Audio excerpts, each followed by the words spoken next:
How do you know if the Earth is a sphere? What evidence do you have? Star Wars! Star Wars proved the Earth is a sphere. The Death Star is a sphere. So, it makes logical sense Earth is a sphere also. Yeah, but you never seen the Earth with your own eyes. The concept of the Earth being a sphere is through media such as TV, magazine, books, schools, and etc. Listen, I can prove the Earth is a sphere through equations, alright? Alright? Here is the equation. Matter, antimatter, plus gravitational force, plus cow's milk equals glass of milk. The trick is, you have to squeeze the milk and drink to understand. That's the trick of understanding the equation, alright? That simply doesn't make any sense at all. At all. Well, because you don't have a PhD. That's why. You need a PhD to understand what I'm talking about. And you also need a PhD to understand the equations that I just mentioned. And don't forget to drink the milk. That's the trick of understanding the equation. Right, okay. Alright. Listen, I got 5 PhDs. I know what I'm talking about, alright? 5 PhDs. Look at my name tag. It says Mr. Science. You know I gotta know science to have a name tag like that. Hey, howdy, partner. I'm Han Solo from Star Wars. Ask Han Solo from Star Wars. See what he has to say about the shape of the Earth. The Earth is a sphere. I've seen it. I traveled the galaxy in my Millennium Falcon, so I know for a fact space is real and the Earth is a sphere. For sure, man. Star Wars is a movie, and you're an actor. Yeah? What's that gotta do with anything? You never seen Earth before with your own eyes. No one have, since no one has gone in space before. Han Solo don't even dress like that. You dress like Indiana Jones. This is the new Han Solo. I'm a space cowboy with a whip. What do you know about Star Wars? Uh-huh, right, okay. My final proof is the TIE Fighter. What about the TIE Fighter? The body of the TIE Fighter is round. So it makes sense the Earth is round also.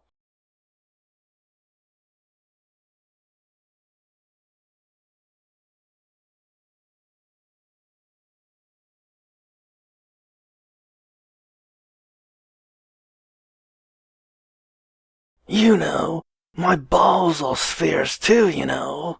Yeah, what about it? What about your balls? That proves the Earth is a sphere. Wanna see my balls? It's bona fide, certified, and registered as a sphere. Wanna see my balls? No. I'm good, thanks. Are you sure? Are you sure you don't want to see it and verify for yourself? I'm good, thanks. You know what? What? My titties are spheres too. That proves the Earth is a sphere also. Huh? What's the matter? Don't you like titties? Titties! If you don't believe me, my titties are a sphere. I can show them to you right now, right here. No. I'm good. No need to do that. Are you sure? I'm good. Thanks.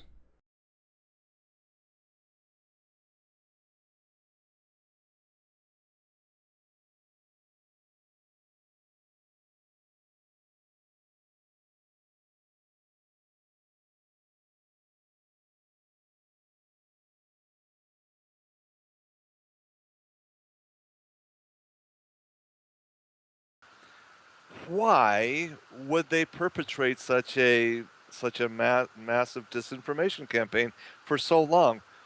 What's the rationale for it? What's the motivation for it in your mind?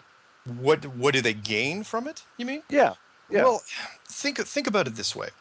If you're and again, it wasn't like they perpetrated the hoax for 500 years. It seems that whoever built this place has kept that going. But when the Americans and the Russians figured it out, and I'm estimating around 1956, they had to look at the power structure that was in place and they had to see what would change. And one of the biggest things that would change is it would lend credence, very, very strong credence, to intelligent design. More than anything, you're basically saying, oh, yeah, by the way, if it's not a globe, then it's probably some sort of dome structure. And if that's the case, you're probably looking at the handprint of God over there. Should we show that to the major religions, the ones that science has been beating up for centuries? That would the paradigm shift in spirituality would be massive. You're basically looking at the five major religions that control 80% of the population. That is Hinduism, Judaism, Buddhism, Islam, and Christianity. You're looking at those five religions. You're basically saying, oh, yeah, by the way, we were wrong. And all your texts, for better or worse, seem to be right. And you're sticking your chin out there if you're science. Forget about the economic side of it. Look at this. Look at it this way. Imagine every university, and you're well educated. Imagine every university in every country in the world. Their astrophysics and astronomy departments get burned down overnight. And then the remaining physical sciences like geology, hydrology, geography, archaeology, take your pick, they have to all be retooled to fit the new model. And that's just the education system. Economics, oh, I don't know. How about the $1 trillion fraud by NASA over the last 6 decades? The class action lawsuits by the subcontractors, and those subcontractors would take forever.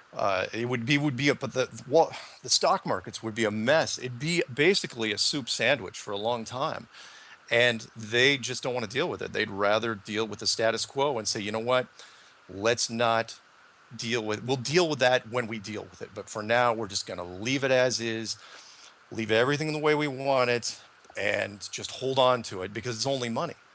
And so far it's worked, but it's running out of gas. The space program, they could only use smoke and mirrors for so long, and now it's starting to fall apart.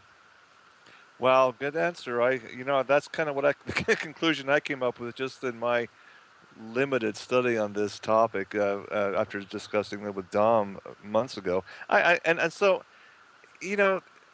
I've interviewed a number of ex-Hollywood executives, okay, that worked deeply into in what the film industry describes as predictive programming, and he was this one gentleman. I go back to what he's continuously saying, that so much of what comes out of Hollywood is rooted in truth, but twisted. And the classic case in point with this topic is that Jim Carrey show, The Truman Show. Okay, Yeah. golly, are we really living in a Truman Show type of a bubble, ladies and gentlemen, where everything is manipulated and moved and basically, that we're just so backwards from what reality is? Again, the question becomes, how do we know, without any shadow of a doubt? If you're from Missouri, go and show me. I'd like to go up in a rocket ship and see for myself, but man, I don't have that type of ability to do that. Neither does the vast majority of people listening to this show tonight. So I got to ask, and I want Patricia to weigh in here, real quickly, and with basically her same perspective of how she got involved in this line of thinking. But I need to kind of shall we say, focus on what can really happen to this world positively if we go back to the original line of thinking that was for thousands of years, which is that a flat Earth society. Remember when Columbus in the 15th century, 1492, he was convinced, he thought the world was a globe. He thought it was circular, but the general consensus of every learned man and woman was flat Earth, ladies and gentlemen. There was again, well, you sail the ocean, you'll fall off the shelf. It said that's not true. But where did we get the concept then of so-called flat Earth? You see, and looking back to civilizations like the Egyptians, I got to tell you, there's some things that I've come across in my study of ancient Egypt, and things that are so hidden. I think the ancient Egyptians knew full well we weren't living on a globe. Okay, so if in fact, I'll tell you, there's no such thing as evolution, folks. There just isn't. The civilization of ancient Egypt just appeared, boom, somehow, somewhere, fully technologically advanced. Very much so. It didn't evolve from stone men, cavemen. They came, and what's happened is a devolution. We've devolved into some pretty strange systems, and Patricia, let's. I want to get your your input here on where you came into this discussion. Well, I've always been interested, not always, but ever since perhaps the late 80s into the 90s into conspiracy sort of things. I used to be a radio talk show host and a DJ, small market stuff. And I kind of got interested in, things like Art Bell and aliens and the face on Mars, sort of issues that Richard C. Hoagland. That piqued my curiosity. And then, yeah, I did a talk show that was loosely based on that sort of thing and interviewed a couple of people that, including Richard C. Hoagland and Graham Hancock. And I was interested in that. But then 9/11 came along, and 9/11 changed things for me because I didn't automatically right away see something was wrong. But later, upon investigation and watching some documentaries, I saw that what was presented to me and to all of us when it came to 9/11 wasn't the truth. So then I started a mission of truth seeking, and YouTube is perfect for that, as are podcasts and such, and just listening to as much as I could and watching as much as I could. I found out that the Apollo moon landings, that was a complete and utter hoax.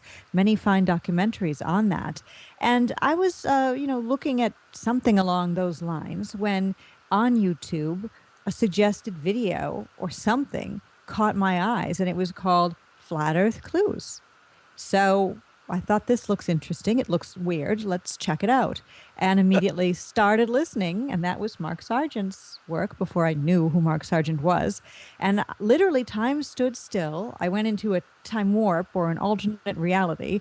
And I didn't leave my house for what seemed like a couple of weeks in retrospect. I didn't really eat. I didn't really sleep. I just watched these Flat Earth Clues and then went down the rabbit hole, watching all sorts of other videos on Flat Earth, and just, explored the pros and the cons and the debunking of Flat Earth. But Flat Earth almost immediately seemed to resonate with me because there'd been so many things that I'd seen as feeling wrong, although I couldn't put a finger on it through life. And this sort of tied it all together. And I became a Flat Earther. It took me a while before I started speaking about it publicly. I kind of found out about it in March and didn't really speak out and start a YouTube channel till this past August of 2015. But it possessed me, and I still feel a frenzied possession that I need to find out as much as I can. And it's not a negative thing. You were saying about spinning it positively. It's not negative. Yes, we've been lied to by everybody all of our lives, and our grandparents and their grandparents. But it's positive because we could maybe get away from the control system that we're under and start a whole new way of living. Wow, that's incredible, Patricia. Yeah, when you start seeking truth, you can't just filter out what's popular or what's unpopular. You gotta go for it all, or you go for nothing. That's my story too. My name is literally True. I've been kind of possessed with finding the truth on all things myself, and so. Yeah, I hear you. Boy, do I ever hear you, Patricia. Thanks for that. You know, looking at the realm of quantum physics, quantum mechanics, I think it's kind of interesting when you talk about the concept of multiple dimensions. You have in the apocryphal text that's not part of the Bible, but you have the so-called Book of Enoch, as it's called, the story of this ancient prophet Enoch going into different heavens or different dimensions. It's really is a linear plane. It's not global, okay?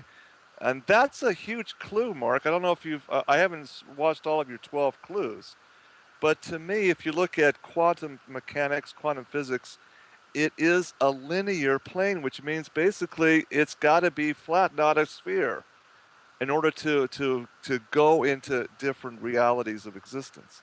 Your comments, Mark?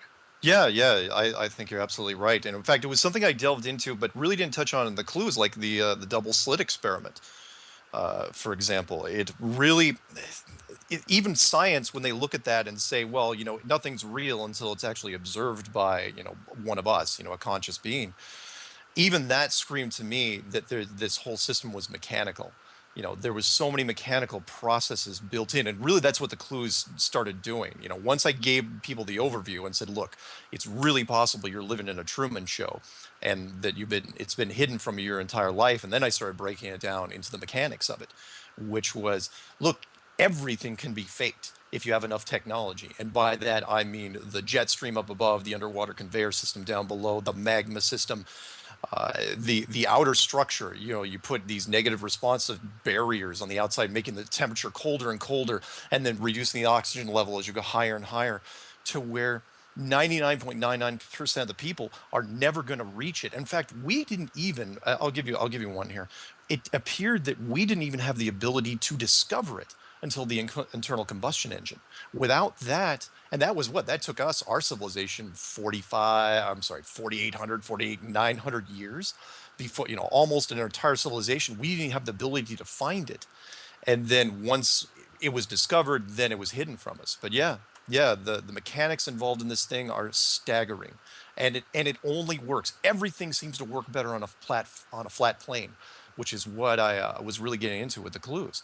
Every system, everything from the continent layout to the oceans to the outer ring with Antarctica, it's amazing how well designed and how well crafted it is, and designed to keep us acting in a natural state. It's a combination of I call it like, either a wildlife preserve or a school system or an entertainment system. But either way, the whole point is we're never supposed to find the edge. They hide the fence. They hide the bars if you think it's a prison planet. But it's amazing piece of work. I'll tell you, and I want to bring Dom in to get his perspective here real quick. But I want to tell you what happened to me in the early '90s in this interview I conducted with Admiral Byrd's wingman. I mean, this guy had absolutely no reason to mislead me, and he basically he didn't want to give his own perspective. He just basically read the diary that I had. It was a handwritten, Admiral Byrd's handwriting, right? And he just nodded, and he shed a tear, frankly. He said, yes, all I can comment on is that is true, but I can't, he won't say anymore, and he definitely wouldn't come on the radio show for whatever reason. Then I began to wonder why. That's an incredible story, folks, about Admiral Byrd's Arctic expedition towards to find the North Pole. What he discovered up there will blow your mind, folks. Absolutely. Then you go down, and then you follow through in his Antarctic expedition. This is right at the tail end of World War II had just concluded, right? The Nazis had set up a base in Antarctica. This was a huge expedition that was almost as big as the D-Day invasion. I mean, folks, people don't even realize how big this was at the tail end of World War II. What happened there, again, was a conspiracy of silence, ladies and gentlemen.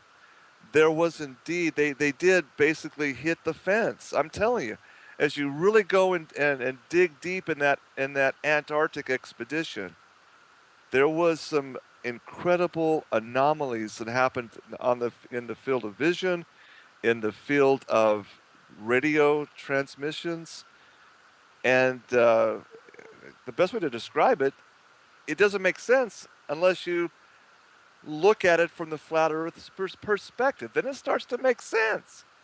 Mark, are you aware of that situation? Yes. The Admiral Byrd thing was really what turned me it really spun me completely around into the flat Earth. There was nothing left I could hold on to for me, which was people, like you were mentioning, people remember Admiral Byrd for the North Pole expedition, the one he did in 1926, and where he flew over the North Pole and supposedly went into the Hollow Earth opening. But what was strange was he never went back to the North Pole again. You would have thought with the diary and everything, that's what he would have kept exploring. But no, from 1928 all the way until his death in 1957, he just kept going back to Antarctica. And he was looking for something.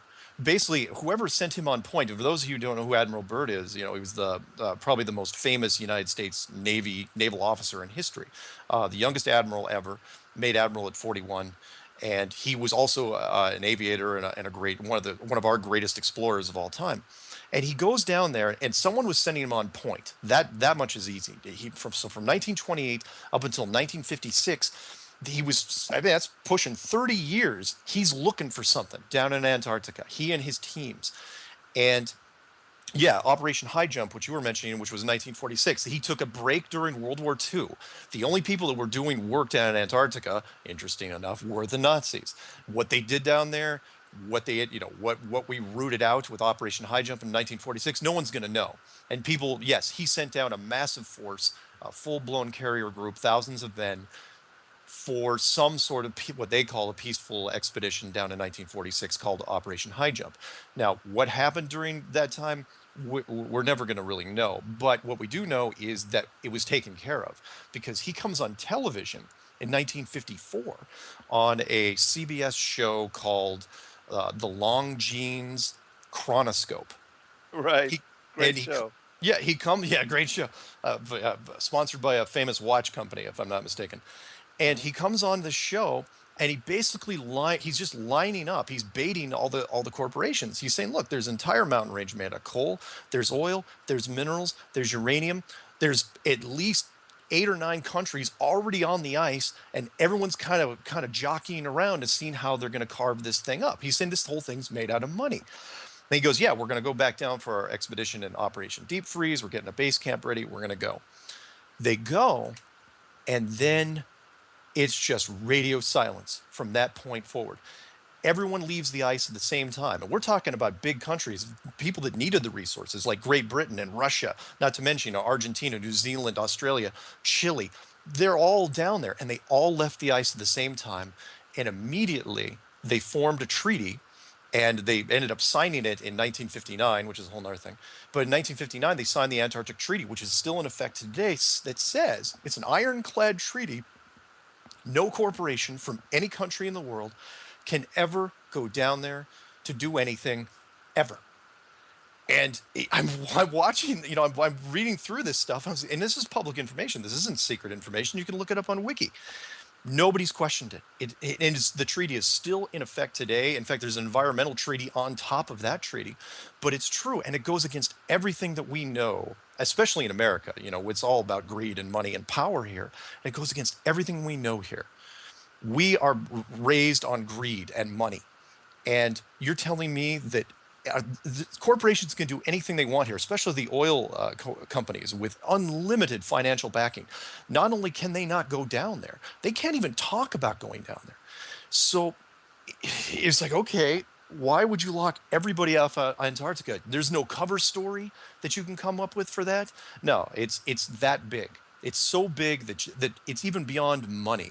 And that shows you the scope of this thing, where they don't want even corporations to get a foothold there, because it'd be just a pain down the road, like a stray helicopter, a stray survey plane, take your pick. They're just not going to deal with it. They say, you know what, we're just going to lock it up. And they created the Antarctic Defense Force, multinational Navy, state-of-the-art technology, patrols the coastline. Nobody comes in and out without express written consent from multiple governments. Isn't that just convenient? And now, yeah. Listen, they called it Operation High Jump. Operation High Jump. What happens when you high jump, folks? You have to jump over a set bar, don't you? You're exploring again what happens when you go over a boundary. Now, folks, my interview with this pilot stunned me, because he confirmed what happened in the Arctic. He also confirmed the Antarctic story, and he said, listen, he says, True, you don't want to know what happens when you go across this particular mountain range at the end of the earth. He called it the end of the earth. The end of the earth is what he said to me in this interview in 1991. Okay, I said, is that a colloquialism? Is it a euphemism? He said, he just laughed. He says, no, I'm talking literally. That's all I'm going to say about it. And then I said, well, tell me, is it? He says, no. There were planes that just kind of went interdimensional. When you pass a certain barrier, you go into a different dimension of space and time. That's all he would discuss. That's all he would say. The end of the Earth. End of discussion. I gotta, I can't talk anymore about it. Thanks for the talk, for your time. So Mark, hey, you're right on it, man. You're right on it. What can I say? Patricia, what do you think? I just think the whole subject is endlessly fascinating. And it applies, we can talk about things with Admiral Byrd and Operation High Jump and how Russia and the United States were kind of in on it. But we can bring that into present day where Russia's got a space program going now. So does China, so do other countries. And they're all doing what we're doing. And it's like they're not our enemies, at least when it comes to what's going on in quote unquote space. Well said. Hey, let's bring Dominic in. Dominic, like I said, I really do honor and respect you, your intellect. You're a very smart man. You're much more advanced than I am in technology, for heaven's sakes, and that's what you do there in Silicon Valley. Dominic, what's your perspective on this as a pilot? Well, true, I'm not as educated as you. I only have 2 master's degrees and a half of a PhD I never finished. So, but yeah, I'm technologically oriented, technically oriented. I have a very good mathematical and physics background. And I've been flying planes for like 30 years, both small planes and sailplanes, high performance gliders, things like that. And basically, I'm a little bit like Patricia. I discovered the topic earlier in the year. So I've been exploring it for several months, and I got the virus. As soon as I started learning, and Mark, it's not because he's here, but his clues were a very good path a fast track to basically learn the patterns of what has been hidden from us. So, and from a pilot perspective, I've flown very high. I've flown with a 360 degrees canopy around me, and I don't see any curvature on the Earth. If you want a glider with a full 360 degrees view, which is not a round window like you have on a jetliner, because the round window on a jetliner will give you a perspective that's a little bit different, and as you can imagine, it's all flat. There's no curvature anywhere. Besides that, there's a lot of experiments with high altitude balloons, even rockets that have been launched that show a camera without a fish eye will not show any curvature.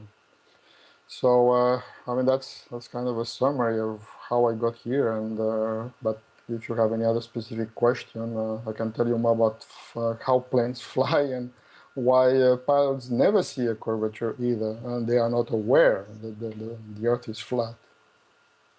Well, when I discuss this with intellectuals, so-called, just to kind of give their take on it after the rolling of the eyes and the really you willing to discuss this, they always come back to me and says, well, the bottom line, Drew, the sun sets in the west, it rises in the east, it comes up. If I take a plane and gas it up, I'll fly on a latitudinal line, and I'll go west, and I'll eventually come east, and I'll circumnavigate the globe. End of story. I says, have you ever done that? Seriously, have you ever circumnavigated the globe? Of course not, but I could do that. See, this is, again, I says, but that goes back to what we've been, and I'm just playing devil's advocate here. I understand what you're saying. The sun goes down, it comes up again, and there's a movement, of the sun's to the seasons. All this is, of course, self-evident. So I got to ask Mark, what about that argument? What's your response to that? I'm sorry, the about the seasons? Yeah, Well, circumnavigation of the globe. Oh, I can give you a quick answer. True.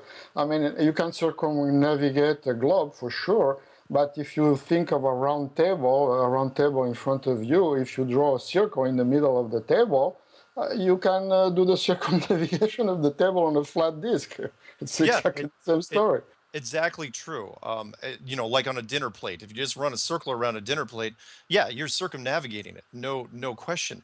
And since the world we live in is so big, and it takes a long time, and you would never notice it.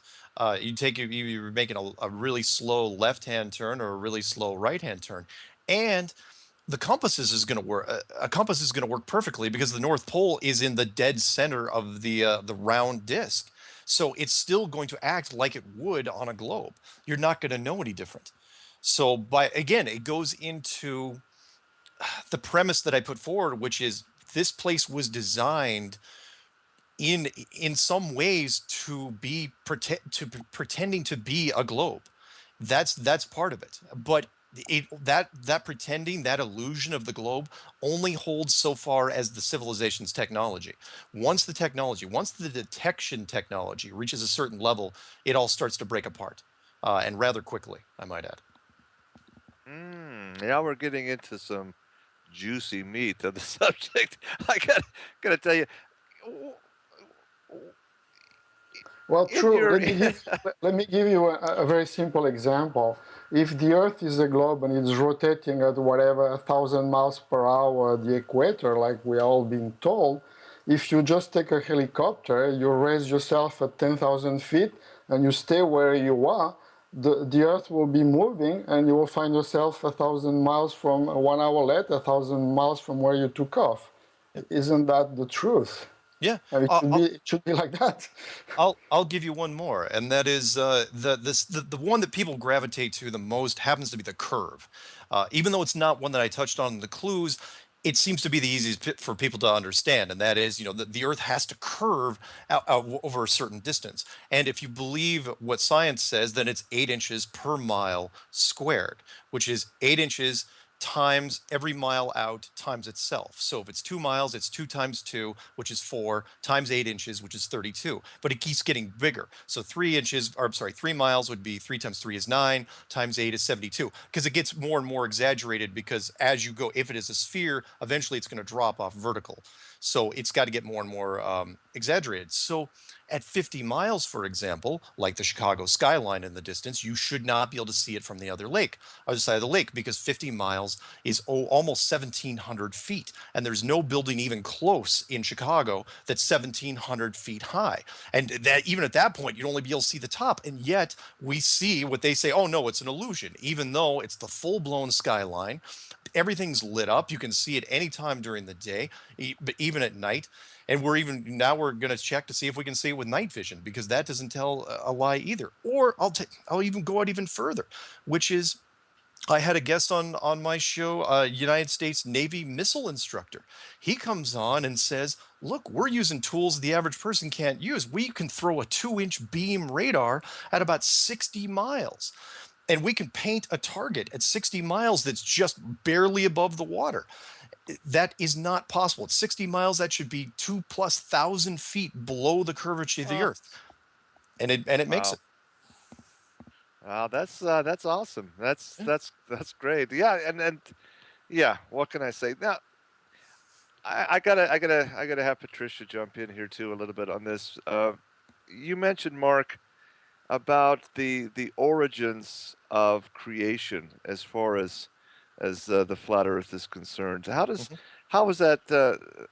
You said there was a fingerprint of a creator that's more evident this way. Can you elaborate on that? What do you mean by that? Sure. If the globe is rather ambiguous, meaning, yes, there's all sorts of faiths and religions out there, but there's nothing, all the religions of the world have been looking for a mystical, magical artifact, be it the Holy Grail, the Ark of the Covenant, the Spirit Destiny, just take your pick, right? But no one's actually found one. They've all been looking for it because all religions want to be able to point to something and say, you know what, this vindicates, this justifies all our faiths, all our written work. And up until now, it hasn't existed. If it's not a globe, if it is an enclosed system with some sort of firmament, let's take it out of Genesis, for example, if it's some sort of firmament, a dome, a barrier that's covering us entirely, well, then that barrier has edges. And if that barrier has edges, that means you should be able to walk right up to it and look at it. And if it's a barrier with edges, that means it was built by somebody. Am I saying it's the divine? Yeah, well, a lot of people would. Is it an advanced technology? Did God subcontract the work out? We don't know, but it's a higher civilization than us, and they're way better at doing, what we're doing right now. So if that's the case, the religious world would change overnight. They would immediately be thrown a whole bunch of voltage through the spiritual world. Everyone would. I mean, there would be churches that would dedicate their lives. People would sell their homes to pay for a trip to go see the edge of this thing, if that was possible. And I think it's a very exciting time potentially that we're on the cusp of. Well, you look at the continent of Antarctica, which we're told is a continent, but that and even look at a globe. Okay, look at the what they're telling it is the edge of the bottom of the edge of the Earth is the Antarctica. I mean, it's all the way around, isn't it? Well, yeah, the Antarctic continent is really, really different. And that is what happens is Antarctica isn't what science says is Antarctica now is a kind of an island type continent, a little bigger than Australia. But in reality, that can't exist on a flat plane. All the other continents, they exist just fine. Yeah, the distances are a little different. The scale is off. But Antarctica in a full-blown flat map becomes stretched. What happens is Antarctica isn't actually just, in fact, it becomes the opposite of an island continent. It becomes stretched all the way around the outside, like a giant ring of frozen continent. And that makes sense because Antarctica as a continent is really unique when it comes to its physical characteristics. Look at what we know about it. You get out there, one, it's extremely cold on all edges. Once you get up to, still there? Yes. Okay. Gotcha. Once you get out to it, the coastline goes about, the edge of the beach goes about 150, 200 feet straight up all the way around. And then once you get on top of that, the continent slopes up really, really fast to about 10,000 feet and plateaus. The bulk of it is at least 2 miles high. There's no indigenous plant life, no indigenous animal life, no indigenous or ancient populations, anything like that. It is an amazing continent that acts as a natural barrier, and that is what is being hidden from us. Exactly. That's what I wanted to see if you got that. Yeah. That's what this guy interviewed explained. It and then when you his job was to basically there was a group of there was like an aircraft carrier group, right? They flew along the very edges, and some of them penetrated, and they did lose planes. Okay, it was lost. Top secret. I mean, this is classified above top secret. Wow. Why? Do you think that they lost planes because they went out of sort of the comfort zone that they were used to flying in, or it was environmental issues, conditions because of the cold? He didn't elaborate on that, Patricia. My conjecture is lost means lost, whether they basically lost communication, they just couldn't come back in. There was a certain perimeter that they couldn't go past, or they would. It's almost like the Bermuda Triangle type of things. That's what I got out of the interview. They also could have been taken out. That's another idea. What do you think, Mark? Yeah, absolutely possible. The Antarctic, the secret that is Antarctica is one of, if not one of the best kept secrets of our modern times, which is the sweeping strokes that happened down there after 1956 were amazing to watch, and yet it was kind of put out of sight, out of mind. So yeah, all the major expeditions left. The Antarctic Treaty was put in place in 1956. The environmental treaties were put in much, much later. Yeah, you can, but they still let people go there. So you can still, it's not like, because they can't seal it off entirely. So if you want to go to Antarctica, yeah, you can spend the $10,000, $12,000 and you can go to the outer islands. And if you're lucky, maybe you can get a government employee to take you to where they say the exact South Pole is, but it isn't. But Anything past that is completely, they don't say it's off limits because they can't say it's off limits. They can't put a fence up saying it's a forbidden zone. They just don't let you go there. And it's worked very, very well over these years. It's been fascinating to watch. And then they have things like Prince Harry, Oh yeah. walking across it in a group setting to show, yes, I mean, look how hale and hearty he is, but also to show, look, we can be in Antarctica. It's kind of a sort of programming us to believe that we are allowed to go there, and it's just fine. Anybody can go as long as they've got the money. Yeah, but at the same time, they shut off all commercial flights, so no commercial flights fly over Antarctica anymore. Yeah, yeah, you can skirt sort of the edge, maybe if you're lucky on a commercial flight, and that's been that way for a long time. When you look up the forums line, they say, "Oh, because it's too cold." Really? That's the answer? Commercial flights you can't fly over because it's too cold? It's Come too on. cold. I mean, how cold is it at 30,000 feet? I mean, Exactly. Yeah, the window of the plane, when you touch it, your hand is cold sometimes if you're up high. oh So my that's ridiculous. Yeah. Wow, So incredible. Yeah, you look at all the evidence, all of the clues that you call them, Mark. You got to scratch your head and say something's. It doesn't pass the sniff test. It really doesn't. And yeah. yeah, and so the question that becomes, how programmed are we as a society to look at this with such derision and such mocking scoff and scorn just to even talk about the subject? That's got to tell you something too, I submit. It was amazing to me when I looked at it how easy it was to condition us, because really the thing that Patricia pointed out to me several times is really, it wasn't anything complex. It was just putting the globe in the classroom. That was probably the most effective way of doing anything. It's always the simple stuff. You put a globe in a first grade classroom. You don't even have to tell the kids, unless they ask, "Oh, what's this?" "Oh, it's where you live." And then it sits there until you go through high school. If you go through college, and get your master's or your PhD, well, then you're really in trouble because, then you get a whole more education. Oh, we're going to break. Yeah, we are. Oh, golly, ladies and gentlemen, what a discussion. The first hour is flying by. Mark Sargent is my guest. Patricia Steele here is also. We'll be back with more wild and crazy lunacy, folks. And really, I,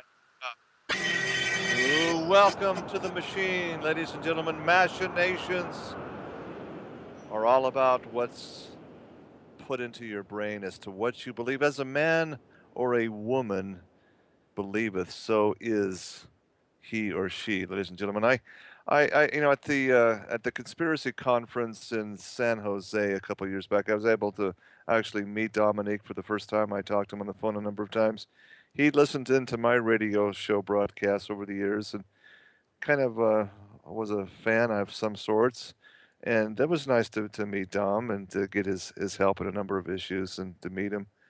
But I gave a presentation back then about the origins, you see, of weather modification, because you see, this is, believe me, when I bounce my information off of some very high level individuals in Washington D.C. who I trust explicitly, and they were like, "Yeah, you're right on point," but again, it's not that the climate change is not happening, because it is, ladies and gentlemen. What I'm saying is it's being manipulated.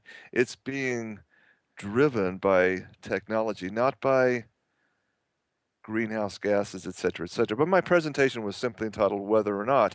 And a key part of understanding who is doing the weather manipulation, it helps you to explain the why of it. And it goes back into the four-letter acronym NASA again. So the experimentations that have been done since NASA's existence are stunning. Okay, Jack Parsons and that group of individuals, folks. Jack Parsons is an absolute, I should say, was an absolute practicing Satanist, ladies and gentlemen. There's no doubt about it. Absolutely in the mold of Aleister Crowley and that group. I mean, that's just a reality.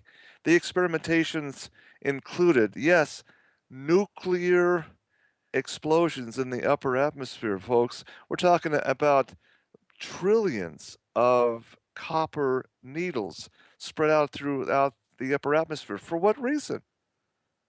Are they trying to find the upper limits of a dome structure, perhaps? But folks, what you have to realize about NASA and what makes them operate is where they began in the very under Jack Parsons and the whole group. Folks, there was a very select group of elite individuals who met in Maine, the state of Maine, and the Bush compound area of Kennebunkport, and they absolutely conducted a séance. And in that séance, they were contacted by a group of spiritual entities. I will say entities.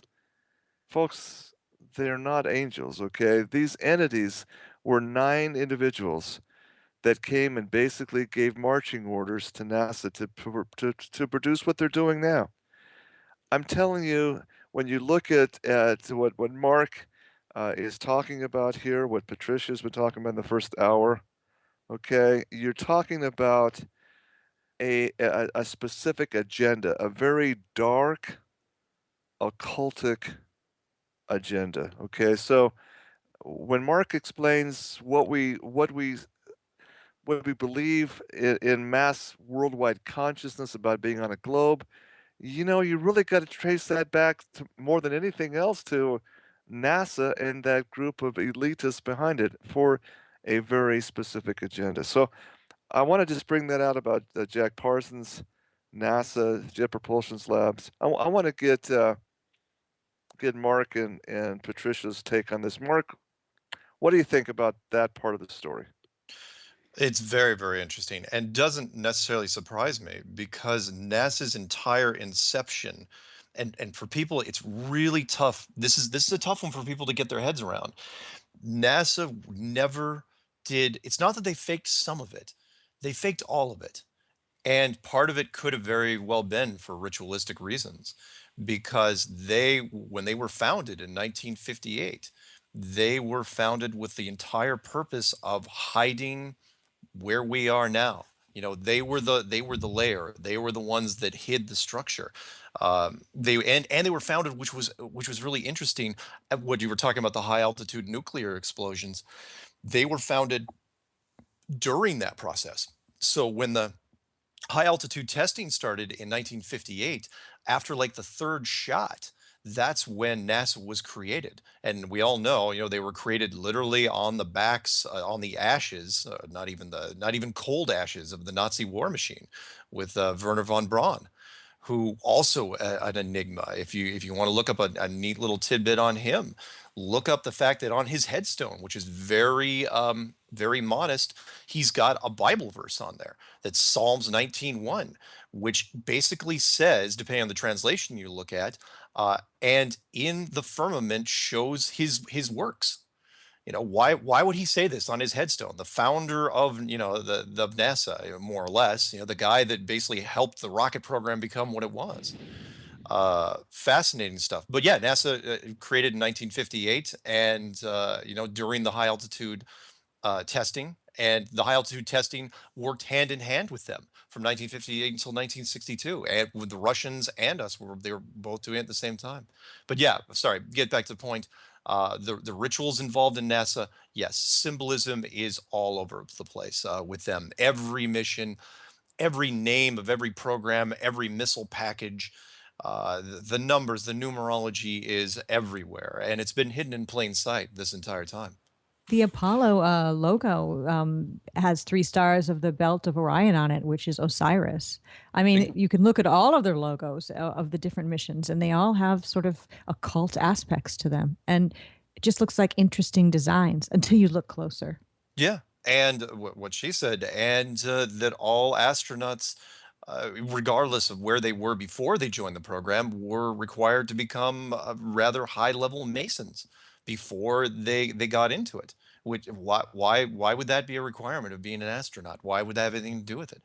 It's fascinating, all the different ritual aspects and symbolism that is tied to NASA. Well, take a look at the United Nations logo itself. You've got a flat Earth logo. I mean, come on, and you break it down into quadrants. You've got 8 bisects, and count the spheres up, or count the segments up, and lo and behold, there's 33. 33. Yep. Yeah, Yeah. same level as a Masonic lore. Is that just coincidence that the way they have that logo is exactly the way it could lay out on a flat Earth dome structure? No, there's no the saying is, and I've said this before, and that is, I believe in coincidences. I've just never seen one, not like this. The flag, the United Nations flag, for those of you who don't know exactly what he's talking about, is that the United Nations flag, which was designed in 1946, same year as Operation High Jump, has the exact same layout of the flat Earth map, with one exception, and that exception is that there's no Antarctica on the UN flag, which is fascinating because it's a giant continent. It's bigger in Australia, but it's not symbolized anywhere on the flag unless you count the kind of Greco-Roman wreaths that border on the outside. But if you look on Wikipedia, you look in articles, it's not implied anywhere. It's not that they say, oh yeah, the wreaths are Antarctica. They just don't talk about it. They do not mention it anywhere. It's like, why not? Why wouldn't you mention it? Or better yet, why use that design? Why not use something else? You knew that Antarctica was down there. So yeah, the UN flag is the same as the flat Earth map, which is the same as the azimuthal equidistant map that the United States government uses in their catalog. And I'll throw one more wrinkle in there, and that is that flag, that map, that projection, all those things, the entire concept was designed by a Persian scientist back in 1000 AD. And you're thinking, why does this have anything to, how is this connected in any way? And NASA knows, if you believe in the rituals, because NASA named a moon crater after this guy. His name's Al-Biruni. Look him up. Albirini. Or I'm sorry, Biruni. Biruni. Yeah. Well, another funny thing about the laurel wreath symbology that's on the UN map, that's sort of representing Antarctica, is in Greek mythology, Apollo is represented wearing a laurel wreath on his head, all tied back in with the Apollo missions. Nice. Good one. Mark, since you are talking about the map, there was an incident about 2 to 3 weeks ago with an intercontinental flight going from Southeastern Asia up to like Chicago. And for some reason, there was a woman who gave birth to a baby during the flight, and they had to make an emergency landing. Can you tell me where that landing happened, and what do you think? Oh yeah, that was really interesting. The flat Earth movement really jumped all over it, which was, we've always known. Well, the flat Earth people know that the flights in the southern hemisphere are all wrong, completely wrong. And even when they cross over into the northern hemisphere, they're off somewhat, because on a flat Earth map, the distances are exaggerated when you get past the equator, and if it's flat, there are certain routes that don't bow over like they do in a globe. They're straight shots. So this woman was leaving, I believe her initial destination was, she was going from Bali past Hawaii to Los Angeles or something along To those lines. Chicago. No, it was going further to Chicago, I think. Okay, so eventually to Chicago. But what happened was, during the flight, there was complications and they had to get her to a hospital as quick as they could. So you would have thought, because it was about 6 hours into the flight, it was pretty close to Hawaii, and there's plenty of hospitals on there. They would have just continued the extra couple hours and gone to Hawaii. But they went almost due north. I mean, I'd like to say it was like north by northeast, but it was really almost north, all the way to Anchorage, Alaska. And it didn't make any sense, right? Because, and they didn't really talk about it from a weird standpoint on the major media, saying, oh, it was just one of those happy feel good stories. Woman has emergency landing in Anchorage, Alaska, and has the baby. But the flat Earth people looking at us like, wait, it doesn't make sense. Why would that flight just go all the way up to Alaska? But when you look at it on a flat map, it's a straight shot, exactly where you thought it would be, because on a flat map they were going past Alaska anyway, so it was literally on the way. But pilots, they don't pay any attention to that stuff. They just go to where the GPS tells them to. Well, that's funny Right, because as I went over to the Middle East on a flight last February, and we took off from LAX, and then we followed. They have those those inline, online simulators, you think you just go straight across the continent of North America to the Atlantic Ocean over to Istanbul, Turkey. Hmm. No, we went clear up over Alaska that way. It didn't. I thought that was strange myself. Yeah, the flights in the northern hemisphere, and you can look at anyone's listening, you can look on this on Flat Earth Clues, but the flights on compared on the globe versus a flat map are way different. They do not make sense until you put them on a flat map. The routes, the connections, the southern hemisphere is the most obvious, and by that I mean any flight that's going from South America to any flight near Australia should be just a straight shot across the South Pacific Ocean, but it's not. Right, I mean, it should right. be just a 12-hour flight. Why is it going to Dubai? Why is it connecting through San Francisco or Los Angeles or Dallas? None of these Right. things should be happening. But on a flat map, these really exaggerated arcs become shallow dog legs and in some case become a perfect straight line. And it's fascinating. The pilot I was talking to, the flight instructor I interviewed just the other day, because I asked him, I go, how do all the pilots miss this? He goes, you know what? We're so busy doing everything else that we just didn't pay attention to it. And since the plane got from point A to point B, no one cared. No one actually gave it a second glance. Fuel consumption, routes, they're all trained to do a lot of different things, but it's been hidden in plain sight our entire time.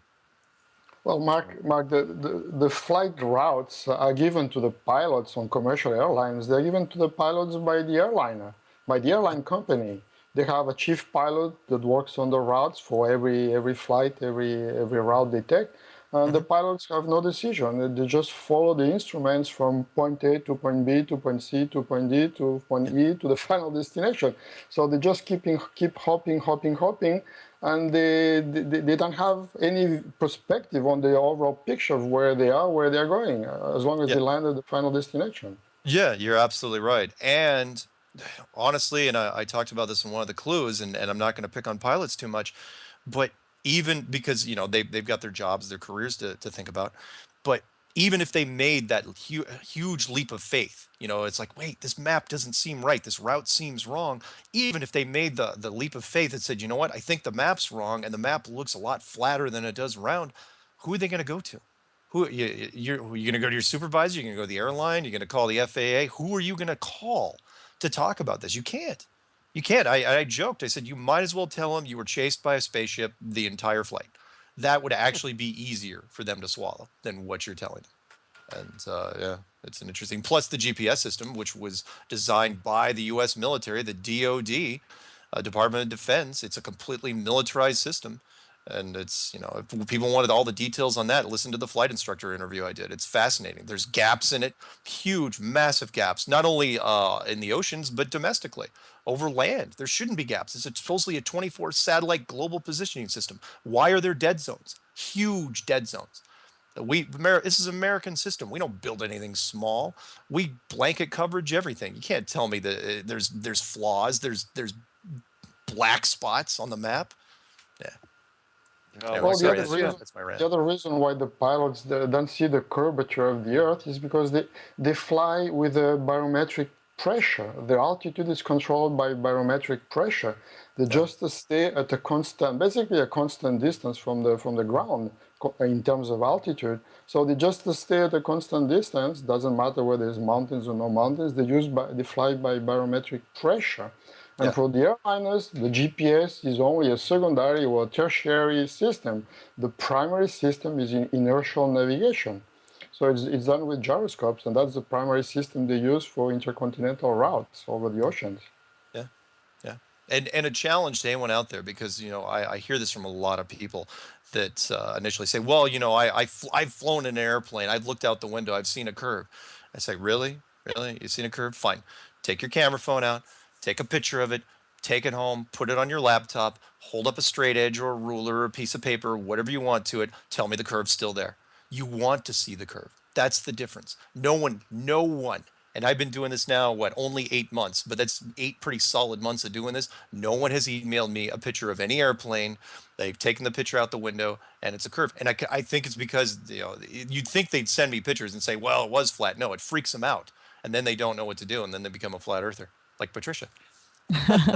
Well, then there's the things like the Red Bull jump, which they try to trick us to seeing a curve because they use a fisheye lens to film different events. And that Red Bull jump, I don't remember the gentleman's name who jumped, but when he was inside his high altitude plane, the interior shot showed a flat horizon. But the minute he stepped outside, they started using, in getting ready to jump, they started using a fisheye lens, which made the Earth look curved. And that's the image that people were looking at. And I even remember seeing people who don't believe in flat Earth using that, sending that to me, like, what do you think now? Look right there, the curve of the Earth. So it's, we're being tricked on many different levels when it comes to the shape of the Earth. Yeah. Interesting. Absolutely. I gotta ask you to explain this one though to me. I've traveled to Alaska a number of times. I used to do a lot of work and fishing up there. And we would take off from Salt Lake City on Alaskan Airlines. We'd fly. We'd leave about 6:30, 7 o'clock in the afternoon, evening. This as the sun is going down. As we're flying due north, a strange anomaly happened a number of times. I witnessed this how you watch the sun setting. You're basically chasing the sun, right? Yeah. And it doesn't really get dark because suddenly you're on the left-hand side of the plane, right? The western side of the plane as you're going north, and then the sun just comes up on the east. It's like, okay, it sets a little bit on the west, it comes up on the east, and when you're up in the land of the midnight sun in July, you don't have much darkness anyway. Explain how that fits into the flat Earth paradigm versus the globe, because the globe makes more sense that it would further north you go, the sun would set and Well, rise faster. it makes more sense if you're following the globe model, sure. But on a flat model, the sun and the moon actually work quite well. In my opinion, they work way more efficiently. And that is, because a lot of people are going to ask, it's like, okay, because that's one of the first questions that gets thrown there. What is the sun? What is the moon? What are the stars? Let me do the easy one first, and that is the stars and the planets that you see there are no different than a giant Truman Show type planetarium. They are very well rendered images. They are not millions of light years or even, they're probably not even thousands of miles away. They're right there. They're part of the projection system. But the sun and the moon, they are three-dimensional objects, in my opinion. One is an incandescent light. One is the equivalent of a cool laser. And I know we don't have time to go into all this, but if you the easiest way to explain it is if you take a flat Earth map and you take the yin yang symbol and you smack it right on top of it. One shows the path of the sun, one shows the path of the moon. Those paths do not stay static. They are dynamic. So like a needle on a record player, the sun goes around and changes its path in accordance with the seasons. The same with the moon. Does the moon have anything to do with the tides? No. People say, well, what's the blood moon? The blood moon has to be artificial because there is no Earth between the sun and the moon. The sun gives off. I'll throw a couple more. And unfortunately, I'm going to be kind of scattered when I say this.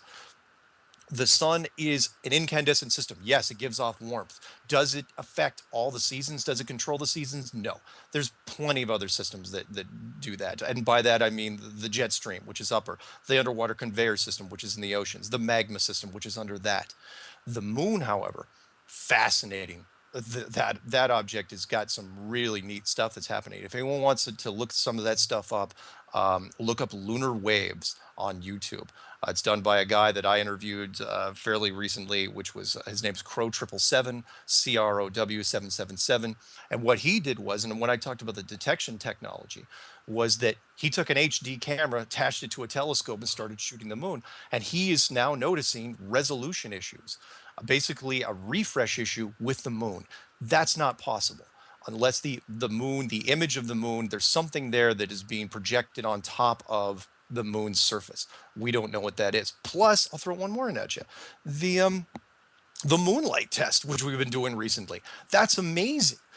How we missed that for so long, which is moonlight is a cooling light. And I don't mean it's cooler than the sun. I mean that the moon may be completely self-illuminated entirely because the light it gives off is like a refrigeration light, meaning if you're in the sun, say it's 100 degrees in the sun, but it's 90 degrees in the shade. We all get that. It's cooler in the shade. But if you're in moonlight, it's warmer in the shade. So you put an object out in the moonlight, and let's say it's like 20 degrees in the shade, it'll actually be 17 degrees in the moonlight. And so there have been people who've gone out did tests just a few months ago where they take a magnifying glass, they hold it up to the moon because, okay, if you're magnifying cool light, does it get warmer or does it get colder? And it actually gets colder. You can actually magnify this light. And the only way we can do that is with technology. It's called a cold laser. It's fascinating. There's so many different aspects of this which we're still just trying to dissect. Well, I love astronomy. Looking at it, not astrology, astronomy. My here in Ogden, there's an Ott planetarium, for heaven's sakes. Built by my uncle. Donated a lot of some money to build this planetarium, this big huge telescope observatory. So I know a little bit about it. I like looking at the moon through a really high-powered telescope, and it's amazing that the surface of the moon is so diverse. It really is, and yet you talk about, well, there's a dark side of the moon, right? You never see the other side of the moon. It's supposed to be a globe too, right? Wow, what causes then the different phases of the moon if it's not the Earth's shadow? Yeah. How do you explain that? Oh, it's artificial. It's absolutely a fabrication. It'd be no different. What I try to tell people, and we do this in entertainment technology and computer technology all the time now, and that is if I wanted to put, say, Patricia's face on the moon, I could do it in a simulation. If I wanted to make the sun do figure eights, I could do it. If I wanted to make the stars spell out my name, I could do it. So we just have to expand our imagination to the point where it's like, okay, which is why I keep using the Truman Show as a reference. The Truman Show was only a structure maybe less than 20 miles wide, but it encapsulated everything, including the sun, moon, and stars and all that. If you could build a structure that was, say, 5,000 miles wide, what couldn't you do up there? And of course, the moon, every phase of the moon would have to be artificial. Not just the blood moon, but the crescents as well. Everything would have to be artificial when it comes to that thing. But because we've been told what it is for so long since we were children, the conditioning has sunk in to where it's really difficult for us to break out of it. Only now in 2015, and I do not know why this year has made it so different than last year or the year before. But now it seems that we're slowly but surely reaching some sort of 100th monkey effect where people are snapping out of it. And once they break out of the illusion, you can't go back. That's the great thing about flat Earth. Once you reach that critical mass, you can't get it and then go back to the globe. It just doesn't work like that. Well, there's been renditioning of the moon phases, for thousands of years. So it's not Sure. just a modern type of anomaly. No. So No, it's yeah. built by the system. I mean, the people that built this, or the creator, or the architects, whatever you want to call them, that is part. It is their system. The only conspiracy part about this is that humankind, our civilization, discovered it only about 60 years ago and decided, well, you know what? Let's just keep it a secret. We had nothing to do with any aspect of this.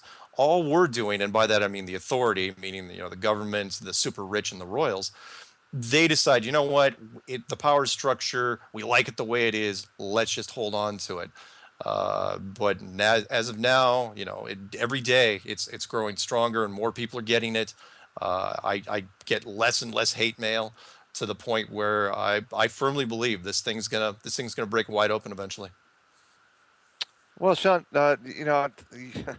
I got to tell you, I need to spend a lot more time on your website, Mark, and same with you, Patricia. Why don't you just go ahead and give out your website information, if you would. Patricia, how can people contact you or talk to you more if you want to have more information?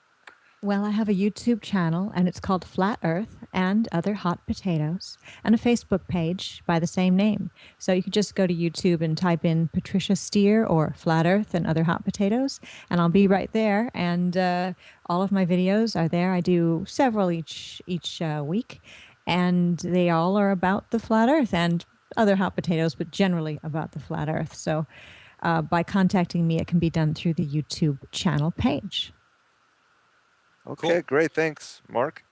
I am the easiest way to find my stuff is probably going to be through YouTube as well. I have a YouTube channel called Mark K. Sargent, but honestly, the best way to find my stuff is just Google or use whatever browser search engine you want and type in Flat Earth Clues, because that's the big stuff that I made was Flat Earth Clues. Or you could go to my main webpage, which is enclosedworld.com. Either way, you'll get there. I don't have a Facebook page or a Twitter account or anything like that. I'm trying to keep I don't want to stretch myself too thin because there's so much media I have to keep. I can't even read all the emails and phone calls I get now. But that is the easiest way to get a hold of me. And my phone number and my emails at the end of every video I put out there, including my home address. So send cookies to that. Okay, very good. Just in preparing for the show tonight, I did. Of course, look through all of both of your websites, and didn't have the time to go through all of the channels that you've done, the films. But listen, I was amazed to read the Wikipedia entry on Flat Earth Society, and golly, dating back to the 16th, the 15th century, these societies have been promulgated by some of the deepest thinkers in the world. Really, I mean, it's just not some wild lunacy crackpots that are doing this. If you go back and just follow the footnotes, as I did with the Wikipedia entry, there's substance there. Yeah, it's been around. It's weird because people are latching onto it now, and I get this more often than not, which is they say, "Oh, it's this new thing. It's this new hot conspiracy." I'm going, "What are you talking about? It's the oldest conspiracy there is. It's the oldest concept there is. In fact, it's something we're actually having to relearn, because for the first, if our civilization's only been around, without broken history for like 5,000 years, the first 4,500 of it, that's what we thought. Every religion, every tribe, every culture, they all bought into it. From the Christian religion with the firmament to even the tribal religions. So they say the canopy of stars and where the sun came from, where the moon came from, but it was all an enclosed system. And it's really, really exciting. I could not be more thrilled, because I still think it gives us hope as a civilization. If this thing comes out, I think it makes us one big family, one big community, a village, as it were, to where we are accountable for our actions. And I think that is what will help us move forward into whatever new age we create. Mm-hmm. Well, I could also say that when this has been many years ago, I was looking over, I was doing some cartology work, studying ancient maps. So in fact, my good friend who started the Story Behind the Story with me, Warren Anderson, was a dealer in really old documents and especially old maps. He loved to find them. He had an old map. I think it was, if I remember correctly, it was Persian, because the ancient Persia, which is modern day Iran. I mean, you're talking about some of the really gifted astronomers back then, the Magi of Christ's time. These were Persian kings that had studied this whole system. And what was stunning about every ancient Persian map, and we're not talking about ancient, we're talking about 1st, 2nd, 3rd century modern era, right? And even up until fairly recently, 1600s, right? They all showed basically the same thing as you see in the United Nations map. Yeah. A centrally flat land with a border, a map around it, okay? Yeah. They all agreed, and you'd think that varying religions would have different maps, and they didn't. How did that happen? How did all of a sudden, and I think actually it was part of the system that we were in. I think at one point the globe concept was artificially introduced, and I think the people that built this had a hand in it because, and I talked about it in the clues, and that is human beings have a really, really hard time with confinement of any kind. Doesn't matter if it's a very, very comfortable, well-designed confinement. And so the globe model was introduced, and then it caught on. And with some fancy numbers, I mean, it's a huge. I'm amazed there wasn't much pushback when the globe concept came out, to be honest, because the other map was so easy. It wasn't spinning. It was a static map with an enclosure. It was a piece of cake. And Copernicus and the other people said, "Oh no, well, if it's a globe and it's spinning at 1,000 miles an hour and it's spinning around the sun at 60,000 miles an hour, oh yeah, and that solar system is also spinning through space, all this motion, all these forces of physics, then it works." I would have thought that there would have been more pushback for that. And there wasn't. It was embraced, and the church figured out, it's like, you know what, let's not fight it. Let's be progressive, and we'll keep this in our back pocket, and maybe one day we'll be able to use it again. And I think that's also, I think, why the church has latched onto it now. We have a lot of deeply religious people involved in the flat Earth movement right now, which is amazing to see. That's interesting to say that too, because you look back at Copernicus for an example. I mean, when they came out with these different concepts, they were called heretics. I mean, it was a spiritual problem to them, to the church body. And I'm not saying the Roman Church is anything to hold a candle to, but you're talking even Orthodox Greek and others. It was absolutely heresy. It was false teaching back then to talk about a globe. Yeah, absolutely. But for some reason it took, and again, if it's artificial, maybe in the same reason why it's now seems to be reversing. Maybe it's all part of the plan, because I couldn't see any reason for it to really, because people don't like harder stuff. They don't like advanced concepts. The reason why things catch on is because it's easy and it's simple and it's convenient. But that was none of those things back then. So maybe now that's why it's taking off, because it's so, people that didn't like dealing with calculus or trigonometry or quantum physics or any of that, maybe now they see this and it's like, you know what, this makes life easier. It does. People get it. They absolutely get it. It takes a little while to give up. In fact, the only fighting I see, and I think I can speak for Patricia as well, is that the people have a hard time giving up the old ways. They don't want to give up the moon. They don't want to give up NASA. They don't want to give up sci-fi. Sci-fi is a big one. Yeah. Yeah. Science fiction takes a big hit in this case. In fact, I had a guy saying, "Look, I have a hard time watching Star Trek now." And I said, "Look, don't give that up." And people at sci-fi franchises out there are probably going, "Oh, geez, we got to stomp on this flat Earth thing." But no, it doesn't mean that sci-fi isn't eradicated. It's just you can't use it in reference to the Earth that we're on. You can still believe in Star Trek, but you can't really tie it to Earth anymore. So yeah, you're going to lose part of it. No question. Exploring where no man has gone before and never will go is probably the new Star Trek signature they should use.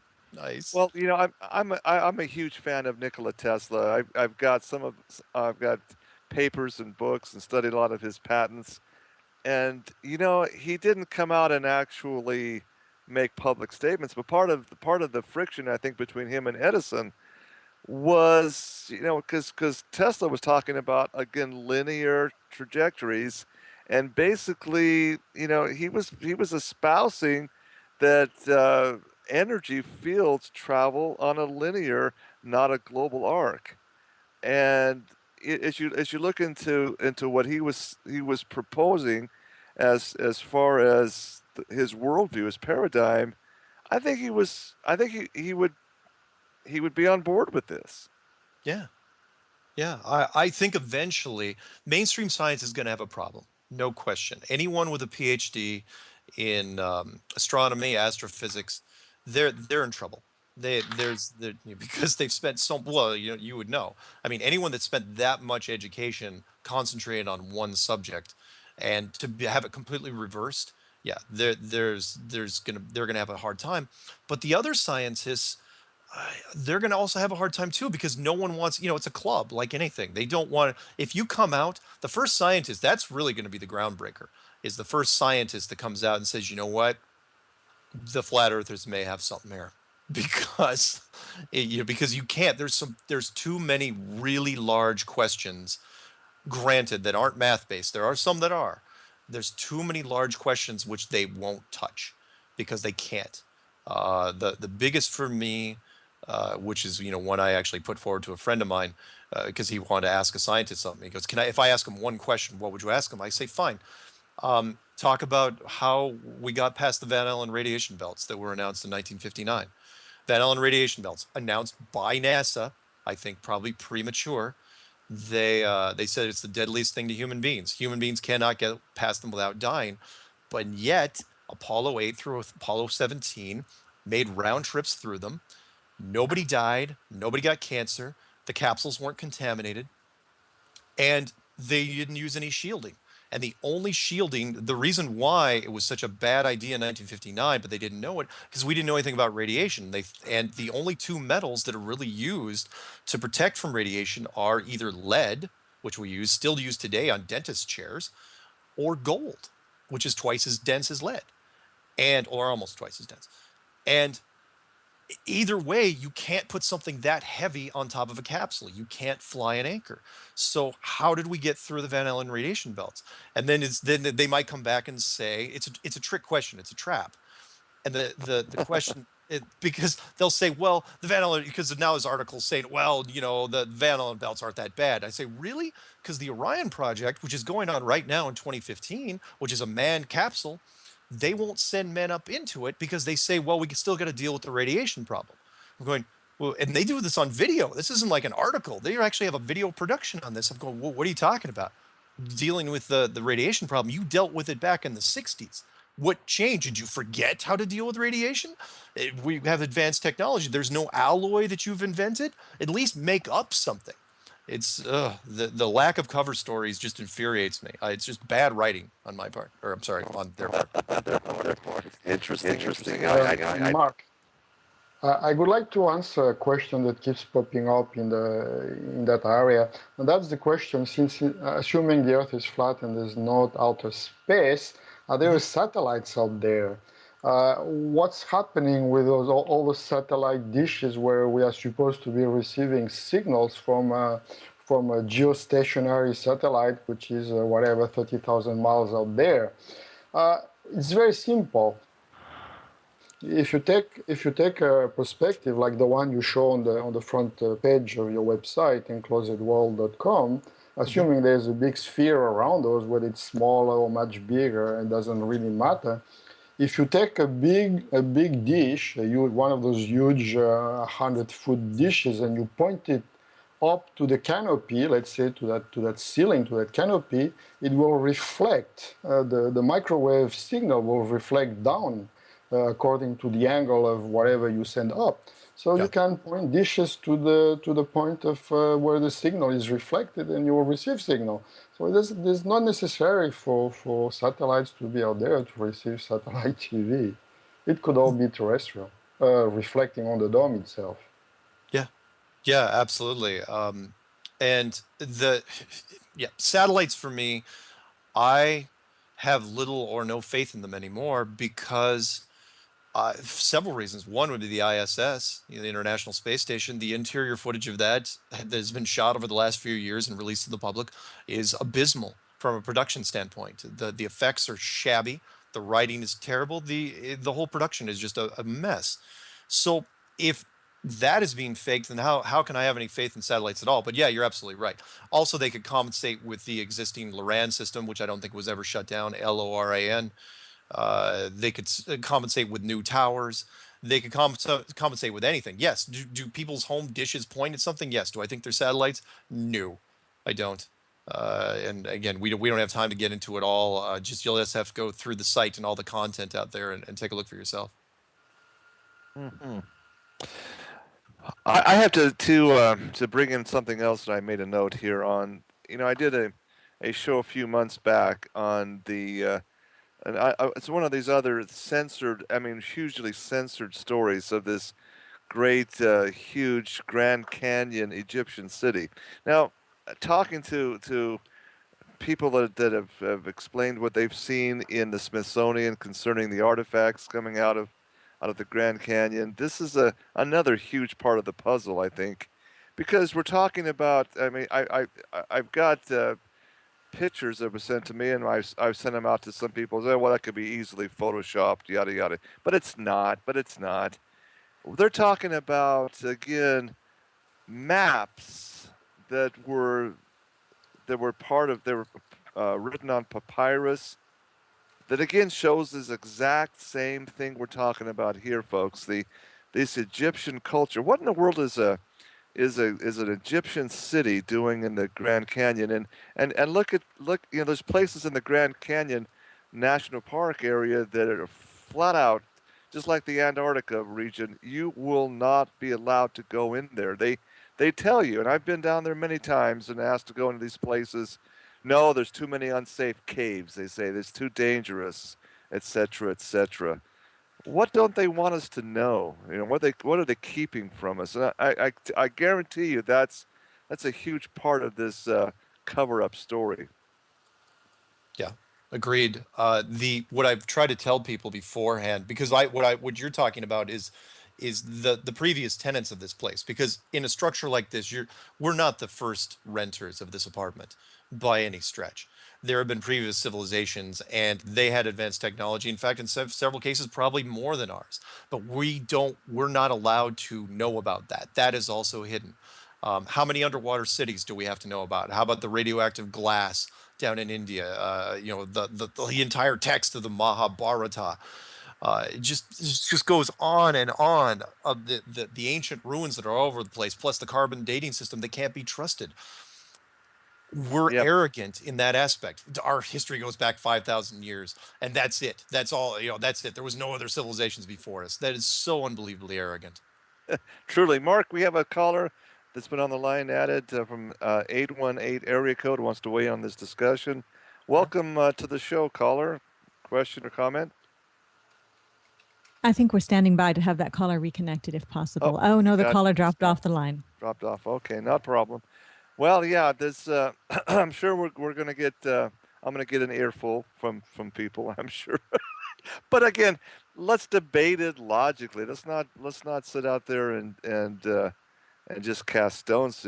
You're not supposed to be talking about this. You're losing your mind. That happens so often with so many different topics, and the information, ladies and gentlemen, is credible if you really, again, put your biases, your prejudices aside and just have an open mind and think, ask questions, okay? Find if it fits or not. But Mark,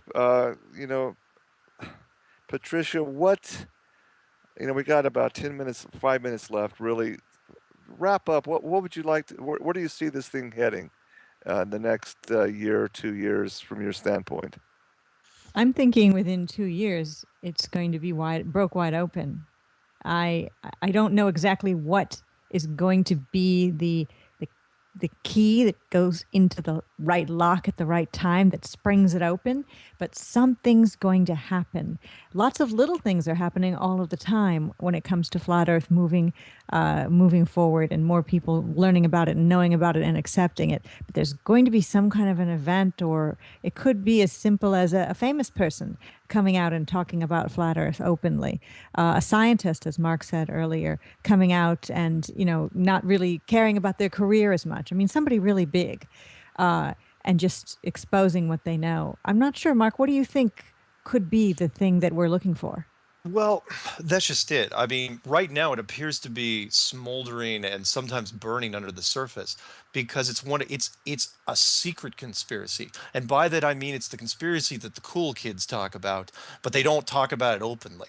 It's one of those things where people, it's like, yeah, they talk about 9/11 or Sandy Hook or Boston Bomb or whatever you want to talk about. It's like, yeah, but you seen this one? Flat Earth, man. You got to check that out. It's Flat Earth. And it's people, I wasn't kidding when I said it's kind of like Fight Club, where the first rule is you don't talk about it, but you whisper it to your best friends and say, what do you think, man? What do you think? that's what I keep seeing more and more. So it seems to be seeping in around the edges, and the mainstream media can't dare touch it unless they have some sort of game plan. So yeah, what Patricia was saying, is it going to be a celebrity coming forward, a scientist, a radio telescope operator, somewhere along those lines? It better be, because the people I've had recently were the last five in the last month and a half. I had United States Navy missile instructor, a submarine chief, a career surveyor, uh, a industrial engineer, and a flight instructor. They all said the same thing. Nothing contradicted each other. None of them even disagreed with each other at any points. They all said, yeah, we've heard about the curve. We don't use it. Nobody uses it anywhere. It's a myth. It's just something that you see on mainstream every once in a while, and it's reinforced, but it doesn't exist. Interesting. Uh, Yeah, that's the preponderance of evidence kind of shows there's something very very different there than what you've been led to believe. And yeah, it's like everybody else. I've had to kind of do the same thing. Put your biases, what you've been programmed to believe is true, put it aside and just say what really is, and then you start to say there's clues. You've done a great job. I've just looked at a few.